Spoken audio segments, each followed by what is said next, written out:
பணம் நம்ம வாழ்க்கையில தவிர்க்க முடியாத ஒன்று. அது இல்லாம பல விஷயங்கள் நடக்காது.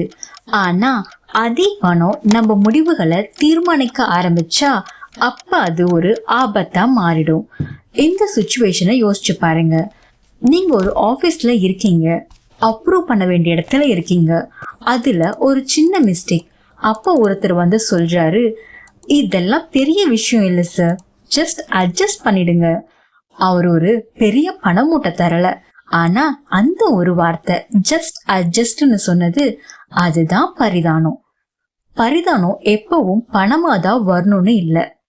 சில நேரம் ஒரு சுலபமான வழியா வரும், சில நேரம் ஒரு சின்ன உதவி, ஒரு எளிய ஷார்ட்கட், இது மட்டும் பண்ணிடலாம் அப்படின்னு தோன்ற எண்ணம், அதெல்லாம் கூட பரிதானமா மாறிடும். அந்த மூமெண்ட்ல நம்ம மனசுக்குள்ள ஒரு குரல் வரும், இது சின்ன விஷயம்தான், ஒரு தடவை தானே, எல்லாரும் இப்படிதானே பண்றாங்க. பரிதானத்தோட முதல் வேலை என்ன தெரியுமா? அது பார்வை உள்ளவர்களை கூட குருடாக்கும்.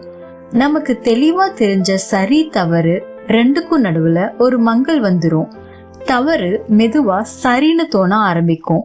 அந்த ஒரு டிசிஷனுக்கு பிறகு அடுத்த தடவை அதே விஷயம் ஈஸியா தோணும். நியாயம் நம்ம வசதிக்கு ஏற்ற மாதிரி மாறிடும். உண்மை பேச வேண்டிய இடத்துல அமைதியா இருக்க கற்றுக்கிறோம். அதனாலதான் வேதம் தெளிவா சொல்ற விஷயம் என்னன்னா, பரிதானம் வாங்காதிருப்பாயாக. பரிதானம் பார்வை உள்ளவர்களை குருடாக்கி நீதிமான்களின் வார்த்தைகளை புரட்டும். யாத்ராகமம் 23:8.